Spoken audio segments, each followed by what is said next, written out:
And being in student government, you have to really use those skills and make sure that you use them to your own benefit so you can highlight the skills that you have to make yourself a better leader, a better person, a better student. You know, maybe, who knows, maybe some of you will end up going into government for a career. The first quote is from one of the greatest leaders, I believe, in American history, Abraham Lincoln, president during the Civil War. And he said, in a quote on leadership, "Nearly all men can stand adversity, but if you want to test a man's character, give him power." Okay? To me, what this is saying is that almost everybody in their life is going to face adversity, and most people will stand up to it. Okay? But what really is a reflection on somebody's character is what they do when they actually have power. Okay? All of you are in some sort of position of power and leadership, and so the spotlight is kind of on you. Okay? So you need to really stand up, accept that responsibility, you know, so you reflect your own character in an appropriate way.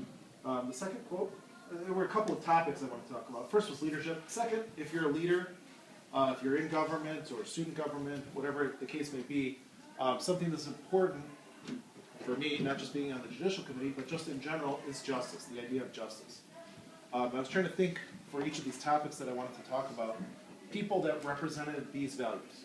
Okay, to me, somebody that really represents justice is Martin Luther King Jr. And I found this quote that he said, excuse me, he said that the hope of a secure and livable world lies with disciplined nonconformists who are dedicated to justice, peace, and brotherhood. And this one I want to open up to you a little bit. Obviously he's talking about what's going to make the world good, right? What do you think he means by disciplined nonconformists? I'm a teacher, so I have to, this is what I do. I tried not to ask too many questions, but I'm going to ask you questions. Okay? What do we think that means, disciplined nonconformist? What do we think it means to be a nonconformist? Okay, you may not fit into a certain mold, right?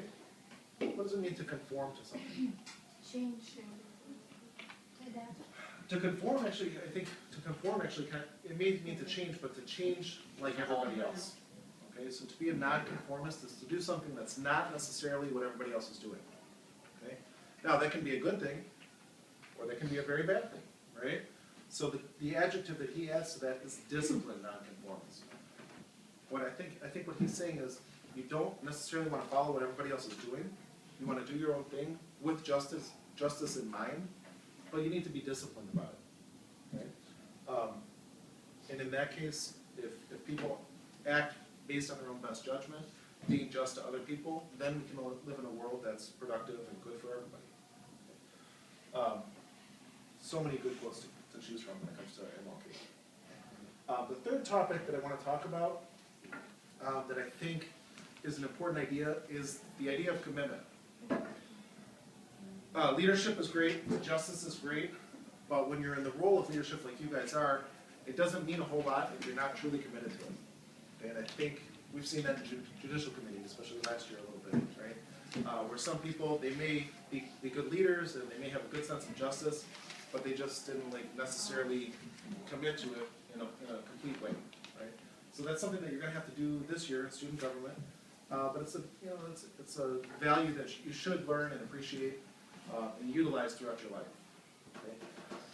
So, a couple of reasons why I chose the picture here and the quote here. Okay? Anybody know who this picture of? It's not King Kesey. Rosa Parks. Okay, it's Rosa Parks. Okay, who I actually met a few years before she died. This was about 10, 12 years ago. I actually got the chance to meet her. You know? Just very, very briefly. But we didn't have a long conversation.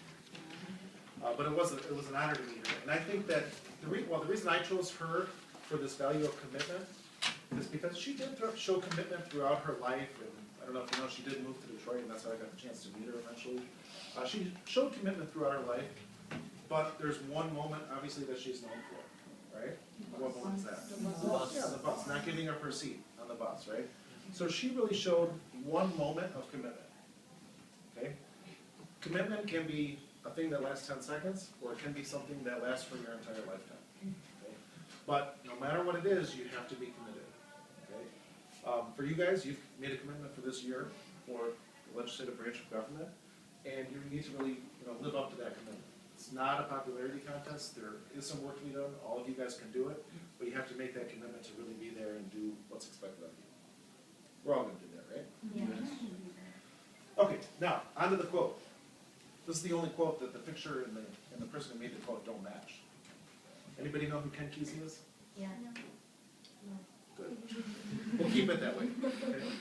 But this is a great quote, and the reason I chose this quote was because I had a teacher in high school who actually used this quote on me. I might have been having some issues with making commitments to certain things, and this is what he said to me. He said, "You're either on the bus or you're off the bus." Now, obviously, it kind of plays into Rosa Parks' role on the Montgomery bus system, right?